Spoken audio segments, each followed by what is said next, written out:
A blog post on StarWars.com recently sparked some new discussion surrounding Snoke, and I saw the same question pop up a couple times. If Snoke was a clone or strandcast or meat puppet of Palpatine's, and Palpatine wanted Rey as his heir, then why did Snoke try to have Kylo Ren kill her? Isn't that completely against what Palpatine actually wanted?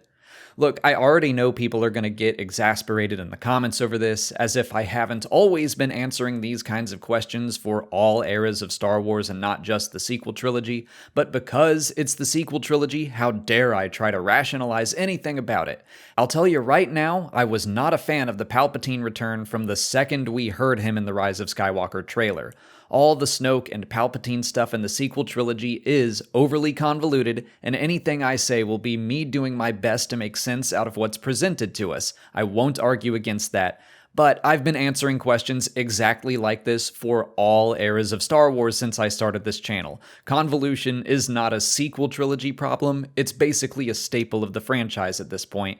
And honestly, despite me not being a fan of Palpatine returning in The Rise of Skywalker, I do think a lot of his actions are completely in line with his character, and that goes for Snoke in The Last Jedi, even though it's all clearly a retcon.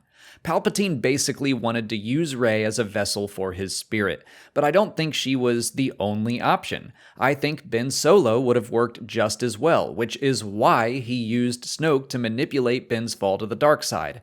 The Rise of Skywalker Visual Dictionary mentions Snoke as being kind of a test for Kylo Ren.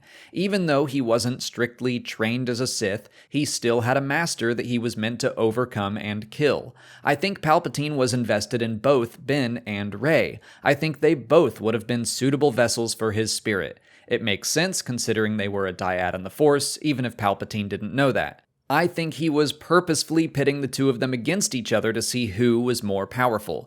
We see that continuing in The Rise of Skywalker. Palpatine tells Kylo to kill Rey multiple times. I absolutely think he wanted the two of them to fight, and whoever came out on top would be the more powerful, more worthy vessel for his spirit to pass into. That is a very Palpatine thing to do. He is constantly looking for the next best thing. He moves from Maul to Dooku to Vader, and then when he has Vader, he is constantly testing him. We see it in every single canon Darth Vader comic series. Anytime there is a hint of weakness in Vader, Palpatine threatens to replace him.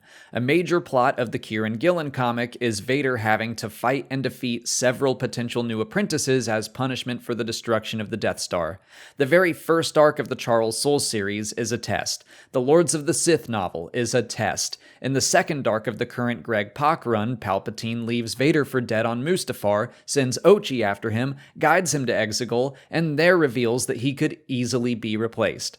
Palpatine is known for having backup plans stacked on backup plans. If he ever lost Vader, it wasn't a big deal to him. If Kylo Ren killed Rey or vice versa, also no big deal. Then he would simply know who was more powerful and worthy.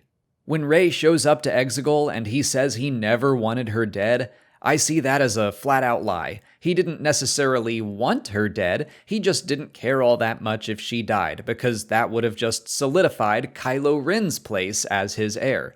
So that moment in Snoke's throne room turns into a win-win scenario for Palpatine, assuming he orchestrated all that. If Kylo Ren kills Snoke, he proves he's continuing down the path of the dark side by killing his master. If Kylo Ren kills Rey, it just proves she wasn't a vessel worth having. It's a very Sith way of looking at things. The strong survive and the weak are killed by the strong.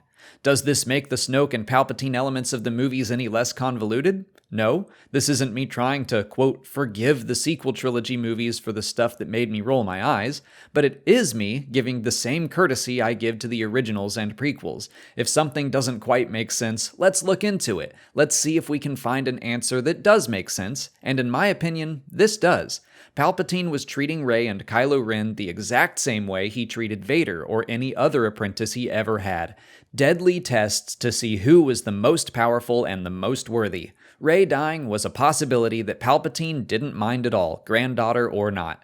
But what do you think? Do my points make sense, or can you think of another reason? Let me know in the comments. If you haven't already, please like this video, subscribe to the channel, follow us on Twitch, Twitter, Instagram, and Facebook, and consider checking out our Patreon page. As always, thanks for watching, and may the Force be with you.